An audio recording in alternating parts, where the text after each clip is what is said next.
Hello guys, स्वागत करते हैं आपका अपने यूट्यूब चैनल टैगिंग टेक्निकल में। तो दोस्तों, इस वीडियो में मैं एक इशू के बारे में बताने वाला हूं जो कि मैंने फेस की, अपने फेस टू फेस की।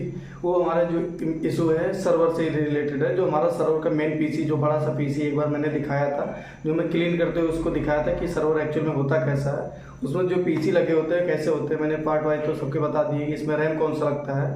और एक्चुअल में जो सर्वर का पीसी होता है हमारा HP का यूज होता है। और उसमें इशू ये आया था कि चलते चलते बंद हो गया, स्क्रीन दिख नहीं रही थी।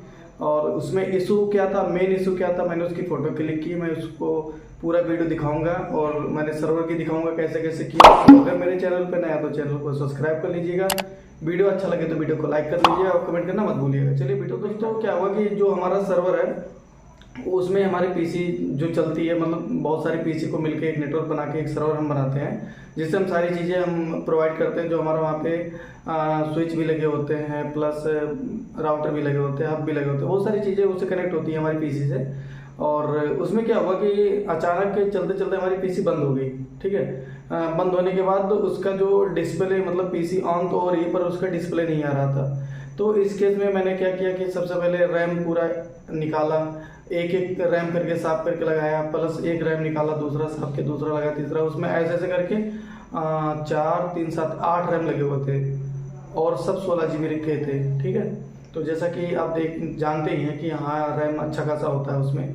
और प्लस फिर भी हम लगाया नहीं हुआ। फिर मैं एक बार हार्ड डिस्क को रिमूव किया, सबको साफ़ किया प्रॉपर, उसके जो सारी चीज़ें होती है उसको मैंने इरेजर से साफ़ किया, प्रॉपर साफ़ किया, लगाया, फिर भी नहीं स्टार्ट हुआ हमारा सर्वर। उसके बाद फिर दिन हमने उस पर बहुत सारी, मतलब पूरा ड्राई क्लीन किया, एकदम पूरा टोटली क्लीन किया। उसके सोचा कि अब चल जाए, नहीं चला।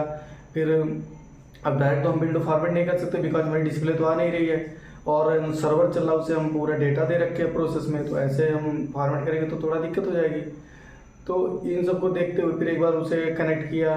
फिर काफ़ी सर्च करने के बाद फिर मैंने उसमें 2 प्रोसेसर लगे होते हैं। जैसे कि मैं अभी एक क्लिप चलाऊंगा 15 सेकंड का ऑलरेडी, तो आप उसमें देख पाएंगे कि उसमें जो मेरा है उसमें 2 प्रोसेसर लगा होता है। ठीक है, और 2 जगह रैम की स्लॉट है और 2 पावर केबल का दिया होता है, 2 SMP, मतलब SMPS जो होता है हमारा, 2 पावर केबल दिया होता है कि एटलीस्ट अगर तुम्हारा ये चलते चलते एक बंद भी हो जाए तो दूसरा काम करता रहे। समझ रहे हो, क्योंकि हमारा काम रुकना नहीं चाहिए, क्योंकि मेन सारी चीज़ होती है हमारी सर्वर होती है। मेन जो हेड होता है हमारा सर्वर ही होता है। अगर सर्वर नहीं है तो आप कोई भी नेटवर्क नहीं चला सकते हैं। आप जानते ही हैं, सर्वर को कनेक्ट करने के लिए बहुत सारी चीज़ों को हम कनेक्ट करते हैं। तो फिर अब हम इस पे सर्वर पे बात कर रहे हैं, सर्वर एक्चुअल में।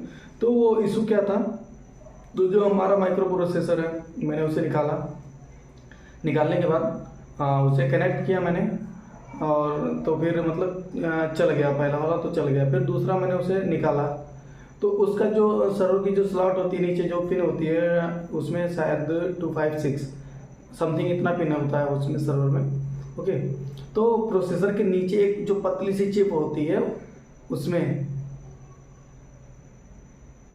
तो उसमें क्या था कि जो हमारा जो चिप लगा होता है, जो माइक्रो प्रोसेसर में चिप लगा होता है, हम जूम करके दिखाने की कोशिश करेंगे।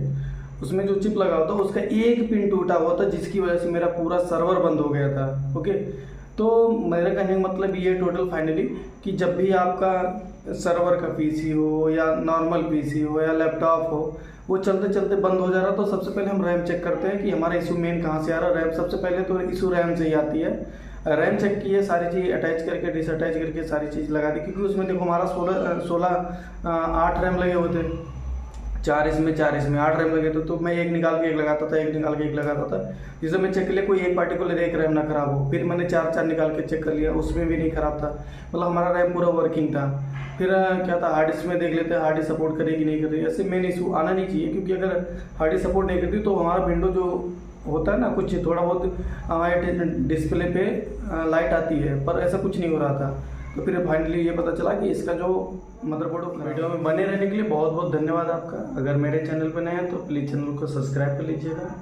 देखिए, अगर वीडियो अच्छा लगा हो तभी सब्सक्राइब करिएगा, नहीं तो मत करिएगा। हम कोई फोर्स नहीं कर रहा हूँ कि आपसे करिए, क्योंकि ऑलरेडी वीडियो बना ही रहे हैं, कोई ग्रोथ तो है ही नहीं, बस बना ही रहे हैं। तो फिर भाई अगर आप कर लेंगे तो ज़्यादा अच्छा रहेगा। हम आपके शुक्रगुजार हैं कि आप मेरा सब्सक्राइब कर लेंगे, कमेंट करेंगे और लाइक कर लीजिएगा। वीडियो अच्छा लगे तो दोस्तों में जरूर शेयर करिएगा। नेटवर्किंग से रिलेटेड सारे प्रकार की वीडियो आपको मिलती रहेगी। CCNA का कोर्स आने वाला, प्लस 53C का कोर्स आने वाला है। तो अगर मेरे चैनल पर नए हैं तो चैनल को सब्सक्राइब करके वीडियो को लाइक कर लीजिएगा, दोस्तों में शेयर करना मत भूलिएगा। वीडियो बनाने बहुत बहुत धन्यवाद, थैंक यू।